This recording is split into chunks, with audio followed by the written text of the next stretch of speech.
Hi, everyone. Thank you so much for tuning in, whether you're tuning in live with us right now or whether you're watching this video later. We're so honored that you've taken the time out of your day to listen to our conversation. And today we are here to talk about food insecurity, something that's close to my heart, something I've experienced, and something that far, far too many families in our community and beyond experience every day. And so it is truly my honor and privilege to be here with Sarah Blas, who is a mother, an organizer, a leader in our community who works on so many issues because we know that these issues are deeply connected.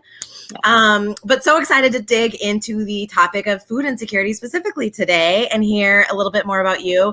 Before we jump into the conversation, I have to say happy Pride to all my queer family out there. I am so grateful for the work that so many amazing queer, trans, freedom fighters put in to pave the way for someone like me to be able to be queer and out and running for office, and so many others to be able to live their lives in dignity. And I know we have a long way to go. So as we, kind of move into this month, there will be so many things we're thinking about coming off of Memorial Day, and thinking about that, a different type of what we talk about as freedom fighting, going into Juneteenth, connected to racial justice struggle, right? We see the interconnectedness of these struggles already just in this month alone. And so, but I also want to hold so much space for all of our queer trans community out there to be in joy, to be joyful and triumphant that we have a long way to go, but we are here and we are proud and we are unapologetically ourselves, and I love us for that. So had to say that, of course, but without any further ado, Sarah, thank you so much for joining us. Brittany, thank you so much for having me. I'm excited to be a part of this tonight. Yeah, that's good. I'm glad. Okay, so I feel like anybody in the Staten Island knows who you are, but for anyone who doesn't, share with everyone a little bit about yourself. How did you come to Staten Island? Sure. How did you get into, the work that you do now, and a little, just about you as a human? Sure. So, first and foremost, I am a mom of 3 beautiful baby girls and 3 beautiful baby boys. Mm-hmm. So I'm a mom of a half dozen crew. So that's first and foremost. And my journey in motherhood, which is still continuing because my oldest is going to be 18, and then my twins, who are the smallest, are going to be 6. My journey in motherhood has really taught me how to advocate. Many of them have special needs. And so I really learned very young, very early on, how to cut through a lot of red tape to be able to get them the services that they need, and then to be able to help other individuals in my circle that were going through the same thing, to be able to help them, that way. So first and foremost, I love to talk about motherhood and parenting and gentle parenting and that sort of thing. But me as a person, I was born and raised in Brooklyn. I get that question a lot. I'm a Brooklyn girl at heart. So all my Brooklynites out there, okay. Yes, we love Brooklyn too. We love Brooklyn too. Love Brooklyn. Brooklyn is my home. Staten Island is my home. So I can have 2 homes. That's true. That's true. People are so obsessed with boxes. Like, I know. We can have both. My heart is big enough for both boroughs. Okay. That's right. So I was born and raised in Brooklyn. My mother is actually white American. My father's African American from down south. I was privileged, and I use that word very intentionally, to grow up in a family where my parents and my grandparents and my aunts and uncles are all working professionals, are educated, were really, really involved in the civil rights movements down south, run their own nonprofits, our preachers, our pastors, and really, really from a very small age had me exposed to giving back to my community in various ways. Mm-hmm. So that is a part of me in ways that I didn't even realize until recently, if that makes sense. Of course it makes sense. Yeah, Yeah. that's beautiful. Yeah. And it's, it resonates a lot. So in addition to just really growing up in that way, I spent a lot of my summers in Indiana, lots of farming and animals, and then coming back to the city life. So, it was wild growing up. It was wild growing up biracial in the 90s in Crown Heights during the riots. It was wild, man, and it taught me a lot about bridge building. It taught me a lot about being in different spaces and hearing different perspectives. Mm-hmm. And so when we talk about race, when we talk about injustice, when we talk about really huge things like institutionalized racism and food justice, which we'll, dive in a little bit later, it's complex, right? Yeah. And we're all on a journey. And I think that my own personal strategies really come from my childhood. Mm-hmm. Yeah. Yeah. The way that it does, I think it does for so many of us, even if it takes us a long time to kind of make sense of a framework and language and, kind of political understanding of what we experienced. I think being biracial, having that in common, you see everyone's identity is political, right? We live in a society where everyone's identity is political because our society organizes us by identity, whether we want it to or not, right? And true. And it's just a matter of how conscious we are about that reality, right? And how conscious we are in undoing that, I think. But I think the point that you're saying about bridge building and really, I think that I understood my identity as political at a younger age. I think because my identity didn't fit into a convenient box in so many different ways, right? And that reality of seeing those kinds of systemic issues, but then also being privileged in other ways, right? I'm very racially ambiguous in the way that I present. That's a privilege, right? In the way that it allows me to move through the world. There's so many, you named class and the kind of positioning of your family. And that doesn't mean that we didn't have struggles, right? It just means that those specific things weren't our struggles. Or they were struggles in different ways. Yeah. So thank you for naming that and bringing that up. I think it's so important going into the conversation we're about to have too. Absolutely. Yeah.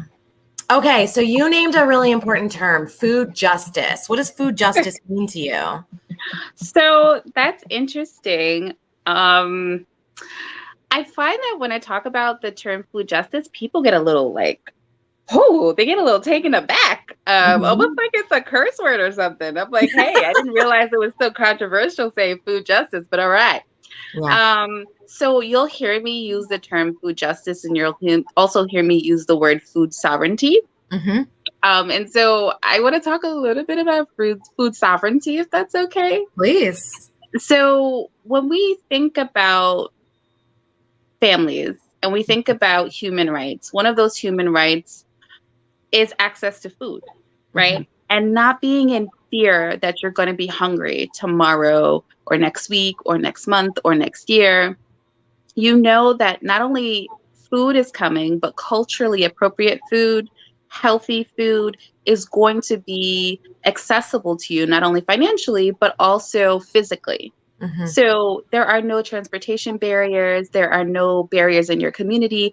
You can access healthy, affordable, culturally appropriate food 24 hours a day, 7 days a week. Mm. And it's not a fear. Mm-hmm. That is what food sovereignty is. And that also incorporates policy on a local level and an international level, and shifting mental models around access to food and how that impacts the individual, the family structure, and our communities at large.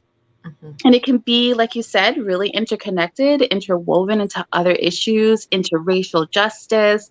And it can be a little scary, but there are ways that we can all make small moves that make a huge impact. Yeah, absolutely. So I used to work at an organization that works in cities, that worked to close economic and racial equity gaps in cities on several different areas. And so I had kind of a balcony level seat to like the different initiatives and issues that cities were struggling with around questions of equity and justice. And one of the terms I learned in the midst of that work that I had never heard of was food desert. And I was like, food desert? What does that mean? Yep. And I was shocked to learn how many communities are food deserts and primarily in the BIPOC community. Yep. Particularly, right. And in impoverished community, right? It is a race class dynamic that exists in our country. And that is because profit drives even our grocery system, right? And so what that means, the trade-off of that, the cost of that is that if a community is not seen as a profitable place to put healthy food, or a grocery store, then often those communities don't get grocery stores. And so, and particularly not ones with quality, healthy, fresh vegetables and foods and grains and things like that. And so, that's how we end up with all of these huge areas that don't even have access to a grocery store with produce. Absolutely. Yeah. So that's one kind of, let's make it tangible for people. So that's one way, like, I think that injustice shows up around food sovereignty and food justice. But what are some other ways that we see it show up? And particularly maybe in Staten Island and in our New York 11 communities? Absolutely. So, I think people associate Staten Island with homeowners, upper middle class. You can drive to Trader Joe's. What's the big deal about food justice on Staten Island? Let me tell you, that's a huge misconception. So if we're talking about the North Shore, the average salary of a single mother is about $42,000 a year, way under the poverty line. Quote unquote affordable housing that's coming up in the North Shore. They're not going to be able to afford that. And you can go into certain neighborhoods, especially if you're looking at redlining and NYCHA facilities and stores adjacent to NYCHA facilities. And for those of you who are not familiar, NYCHA stands for New York City Housing Authority. Redlining, we can follow up with lots of information on that. There are corner stores full of junk food and soda and advertisements at your bus stop and commercials and all kinds of like input that says, eat all of this junk. It's free. It's cheap. We're giving it away. And that's what's in your community. That's what your friends eat. That's what your siblings eat. That's what your neighbors eat. That's what you see in your after school centers. That's what you see in your school, even though you're not supposed to. And that is literally what is constantly in your environment, right? So when we talk about individual choice versus community responsibility, I love to do case studies and really do a deeper dive into how much individual choice people have when their communities are not built in a way where they actually have 100% choice. Yeah. And to really understand the intersectionality that happens, you can't get to healthy produce. You can't run down your block because the streets are cracked. You can't ride your bike because there's no bike lane. You can't lock your bike because there are no places to put your bike. You don't have, bike share rides. I mean, we can go on and on and on. And what does that look like for people of color and their health outcomes? And how does that impact, everything from healthcare to the way we live our individual lives to all sorts of things. So again, it's very complex, but I like to break it down in simple, actionable steps because we can all make a big difference if we come to, a common understanding and just work together to say, yeah, this is happening and it's wrong. Yeah, absolutely. No, I appreciate that so much. It's so important. And I think, At that job, we, one of the things we used to say and educate people about is it's how expensive it is to be poor in America. Yep. And I just think about my own bodega. There's a bodega 3 doors down. I love my local bodega. I love wearing my pajamas to walk a couple doors down and grab things that I forgot for dinner. That is such a privilege. And they have, they have some produce. And I think some of that is because of New York City programs that try to get absolutely incentivize more corner stores to also carry some fresh produce, but absolutely. It's limited, and I don't think that that's I don't think that that's the bodega's fault. I think that that points to the fact that it's a whole system. And even when you buy produce there, it's significantly more expensive than if you're able to go to Girardi. Absolutely. Down the street. Absolutely. And, technically Girardi's, like you said, is within walking distance, or I could try to take the bus. It's about a mile away. For anyone who's not familiar with our neighborhood, Girardi's is a like kind of fresh produce, seasonal, but like semi-permanent farmers market. And, it's great. And and I'm just using them as one example, right, in our neighborhood. But if I didn't have a car, right, and I'm trying to get down there, now I'm paying money for public transportation if I don't have a Metro card, or I need to have energy. And if I'm a mom who has kids, I might need to have a babysitter to be able to go down, to walk a mile there to get the variety. Yep. and cheaper. Or you're working 2 jobs just to make ends meet. Yeah. You need to be able to get there within reasonable hours before they close, which means you probably can't do that if you're working multiple jobs, right? Which means now you're seeing how we limit and, we zero in until really technically you have these other options, right? But practically speaking, you have to, buy the more expensive option at your bodega as opposed to a grocery store.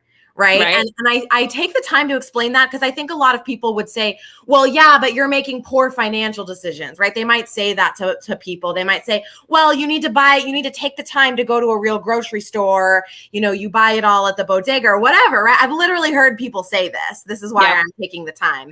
And, and so I want to walk people through that scenario in our own neighborhood here. Because that's an example of like, yes, technically you could, but it would be very expensive, right? It's actually more expensive in the end for you to try to access in terms of time, energy, and, to physically access it. And so it becomes financially less accessible. And so that's the trade-off that people are dealing with on a day-to-day basis. Absolutely. And people need to know that. Sorry. Okay. I'm done. So all hype. Go. Tell people. I love it. I'm like, yeah. So like, I love to reframe, that because I get a lot of that commentary too. Like, oh, just take the bus to Trader Joe's. It's not that far away. Like, I love Trader Joe's. If you're in Staten Island, like I see people I know all the time in Trader Joe's. I'm up in there all the time. Okay. But again, I'm not trying to say anything bad about Trader Joe's. It is not in the neighborhood. It's not on the North Shore. And it's a pain. Can I say the word ASS? It's a pain in the ass to get to Trader Joe's. Okay. It's like an hour bus ride. And I'm probably the only person on Staten Island that doesn't drive. But transportation equity is a totally different conversation. But that's also intertwined, right? Yeah. So when I talk about that, the response, I wish, was communities should be built in a certain way. And that should be your right as a human being. Not, well, I know your community is really crappy and there's lots of violence and no fresh produce, but take that extra time and go and get that produce all the way across town. Do you know what I mean? Like, let's talk about like human rights. Let's talk about the ability to thrive. Let's talk about those factors. Let's talk about that. And there's a lot of work to be done, Brittany, but it's meaningful work. It's exciting work. And, then I get to have great conversations with people like you on platforms like these. Yeah. Yeah, there is a lot of work to be done, but and I think it happens at multiple levels. I think that means Absolutely. multiple levels of scale and multiple levels of government. And I Mhm. say that because I really believe in the concept of mutual aid. For anyone who doesn't know, that could be a whole. We should have a whole Yeah. show on just what mutual aid is and examples and things like that. But the difference between mutual aid and charity is that it's rooted in an acknowledgement that we are in this together, right? That Yes. it's a redistribution of resources as opposed to kind of uh, I'm helping people out of the kindness of my heart, right? Yep. It's rooted in a kind of sense of responsibility to our fellow neighbors and community members, and an acknowledgement that we live in a system that does not distribute resources in a That's way right. that is equitable, right? And so, there are several projects like that in the district. One of them, I volunteer every Monday for the Forest Avenue Community Fridge. If I you've love not heard them. of them, check them out. Yeah, you can sign up to volunteer. There's entirely different levels of volunteer. If you have tons of time, if you don't have a lot of time, and it's we are constantly trying to restock the fridge. And so it's clear that there's a real need, and so Yeah. we're in discussions with folks about like, how do we continue to grow this? How do we expand it and offer it in more places, but that's one example. I know that there are probably so many. If there are any that you would love to name, I want Sure. So City to. Harvest does an Yep. amazing job at really activating those corner stores and giving them incentives and education around fresh Mhm. produce in corner stores. So that's amazing. Yeah. SIPCW is Staten Island's only public health nonprofit organization. They do a Mhm. lot of work around obesity, around asthma rates, Mhm. and they have work groups. You can plug into that, and we'll put the website in the chat, the Staten Island Partnership for Community Wellness. Absolutely. Another amazing nonprofit on Staten Island is Staten Island Therapeutic Gardens. They're service providers for gardens. They do a lot of training around food justice and, really, really providing professionals with professional development around this and how to Mhm. really engage the community in an authentic way. Mhm. And That spoiler Sarah alert, founded, by the way. She's being humble. It's an amazing program and organization that Sarah founded. spoiler alert, they are having Staten Island's first annual Food Justice Summit next year. Yes. So, What? That's amazing. yes, yes, yes. First annual Food Justice Summit. And there'll be speakers and Wow. awards and so many workshops to plug into, everything from basic level, I want to know more, how does this impact my community, Mhm. to I'm running my own nonprofit, but I want to step up my game. Mhm. So really, really excited about that. So I'll definitely follow up with some more info on that. Please. Uh, Yeah. but yeah, I mean, they're amazing. The Clementine Collective, that's coming from Health for Youth and Heather Butt. She also is doing the amazing, you see the little free libraries with books. She turned them Uh-huh. into little free pantries during the pandemic. So Oh, that's wow. I didn't absolutely, hear about that. That's yeah, yeah, amazing. they're everywhere. Okay, I got to get connected with her. Yeah, she does great work. Also, she does a lot of community gardening. Mhm. So I love community gardens. In addition, you have, of course, Project Hospitality. They do amazing work. House of Mhm. Community. They do amazing work. I mean, I can't even begin to name them all. And you see, when the pandemic first started, Staten Island Therapeutic Garden was doing these pop-up produce events, and now you're Mhm. seeing them everywhere. You're seeing pop-up produce, pop-up pantries, pop-up everything, and these sites are really not just giving out food for that one Yeah. time, distribution, but they're also giving out resources, food Yeah. pantries, and all types of different resources. So it's beautiful to see. Even though the need is still really, really great here on Staten Yeah. Island, there are so many community members and local CBOs, community-based organizations, that are doing the work and making a huge impact. Yeah, yeah, absolutely. Thank you. What a list. I'm gonna have to go back and write some of those that I haven't heard of down. That's amazing. Sure. Um, Yeah. Okay. So, folks, find those kinds of projects near you. The ones we mentioned or ones that you know of. If you know of projects that we didn't mention, drop them in the comments so that other folks can get involved too.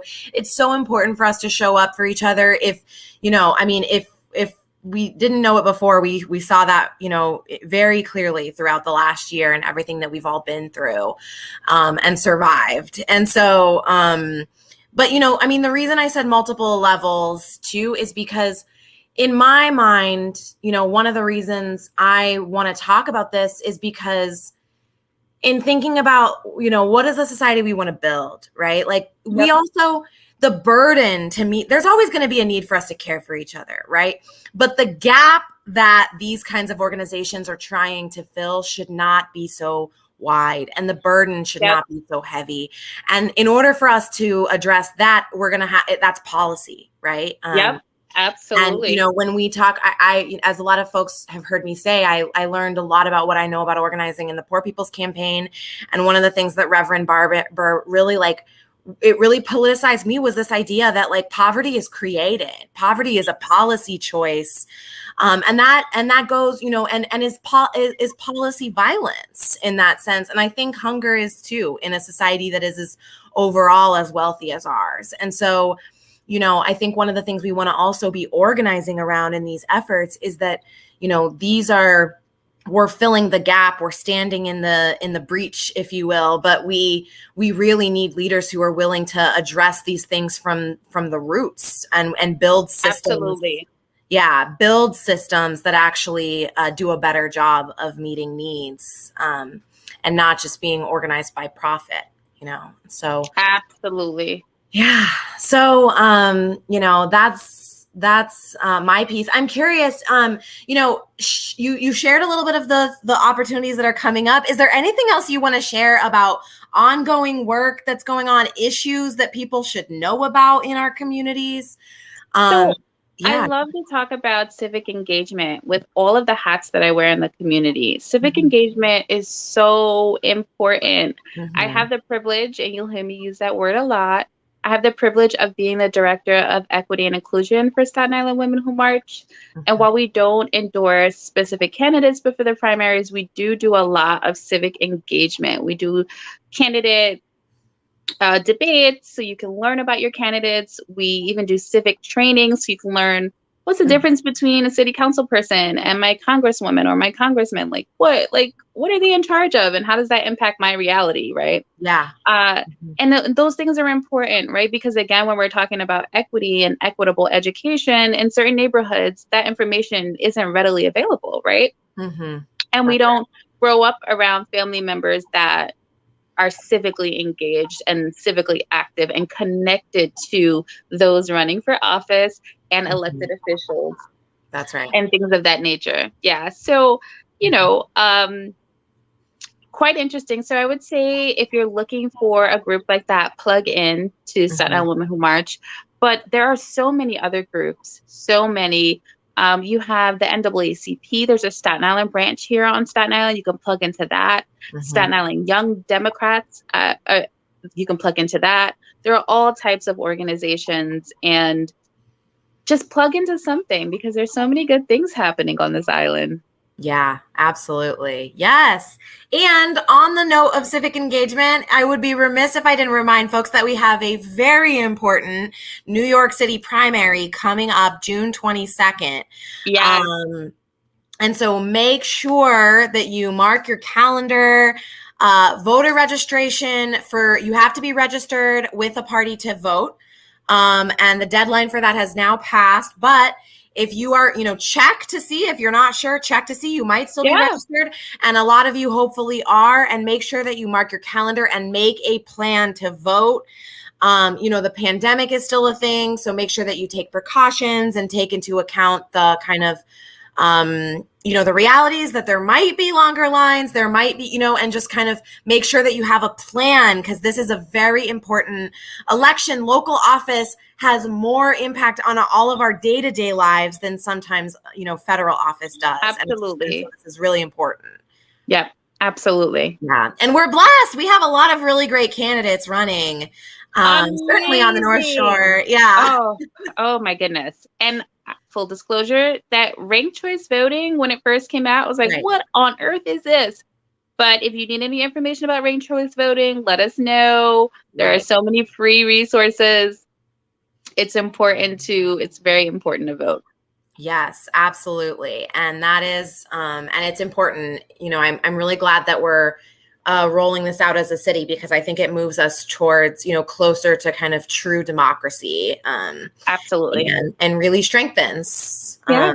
our democracy. So, anyway, this has been a great discussion, Sarah. I want to open the floor because, we've been going back and forth, but if there was anything that you wanted to make sure we spent time talking about, we have time. So the floor is yours. Open, Oh my word. any topics, even if it's not on food insecurity, that you wanted to cover, make sure that people know about. So food insecurity is it's really my thing. I love just talking about it and making the connections about how that really impacts people's ability to just live healthy lives. And so many of us are living healthy lives and we take it for granted and don't realize it's a privilege, right? Yeah. We hear the term all the time professionally on Staten Island that we work in silos, but we also live in silos. Mm-hmm. And so people's experiences on one side of Staten Island, certainly not other people's experiences on the other side of Staten Island. Mm-hmm. And it doesn't even have to be that far, right? It can be someone who is your neighbor and they live right around the corner and their experience is night and day compared to yours. So really just taking an opportunity to, and again, this is a journey and it can be quite uncomfortable, but asking yourself, what is institutionalized racism and why are people so upset? Why are people so angry? And Right. what is my contribution to that? Yeah. And how can I begin to examine myself to really be able to start to contribute to shifting the narrative and shifting mental models and shifting how our society as a whole is more equitable? Yeah. Yeah, absolutely. I think the thing I would want to leave people with is just what I've heard from a lot of volunteers at the community fridge that as folks join, and it was true for me too. When I joined, I knew that there was a need, that there was likely a need, but I think a lot of folks are surprised by how many families are really in need. Especially with the pandemic and still in the aftermath, right? The economic effects of that are going to be hitting us for a while, and we need to remember that. And I think we need to remember that, poverty and food insecurity can look a lot of different ways. I think Absolutely. sometimes TV and movies and things like that make us think that it's like, you can always see it and know, oh, that family's struggling or that person's struggling. And, I know as a person, I had, in so many ways, I was still really blessed and, I had everything I needed. But I still went through times with my family where church friends were bringing us groceries because we were struggling so much. We were struggling not to lose our house. I remember, as a little kid, not wanting to ask for lunch money and going hungry because money was so stressful in the house. And I wanted to be part of the team. I didn't want my parents to be stressed any more than they had to be, my parents were great parents. They took great care of me and they worked very hard. And a lot of people wouldn't have known that my family was going through that or that I was going hungry most days for months on end during school because I didn't want to add to the stress, And so Yeah. I think it's really important to remember that you don't always know what people are going through. Very true. Yeah. And to just remember to show up with humility and with kindness. Absolutely. And impatience. I think we need to be impatient. I think we need to be impatient about addressing these systems. 100%. I think that our communities are always asked, you'll kind of like be patient for your rights, be patient. And what we're really talking about, as you so eloquently said at the beginning, is human rights. And one day delayed is too long. So I agree. It's not just a matter of quality of life, it's a matter of life and death. And I think if we think about it in those terms, we can really start to get some more actionable items and really begin to change policies so that families aren't going hungry. Yeah, yeah, absolutely. I mean, imagine if every NYCHA building had a grocery store built into it with fresh produce, with fresh, affordable produce, right, and healthy food, and or even schools. You know, I've thought about that a lot with the ferry. Every time I took the ferry when I used to commute before the pandemic, I would be like, you know, what if there was a grocery store in here? How many times have I like gotten takeout because I was like, I like don't have the energy to go, you know, go to the grocery store and then go home, you know, Yeah. And you know, I just think that there's so many opportunities for us to, you know, envision and imagine and build the communities we really want to see. Yeah. So thank you, Sarah, for all that you do to be a part of helping to move us towards that, and for joining me today in this discussion, and just, yeah, for all that you do, in our community. It's so much. It's an honor and a privilege to be invited in this space and to be invited into all the spaces that I get invited into and to contribute. So I'm very happy to be a part of it. So thank you. Absolutely. Yes, it's our pleasure. Okay. Well, everyone, check out, we dropped some links in the comments already. Check them out. We will follow up with any, if you were looking for something specific, feel free to comment. And we will do our best to get you connected, and everyone take good care out there and be safe.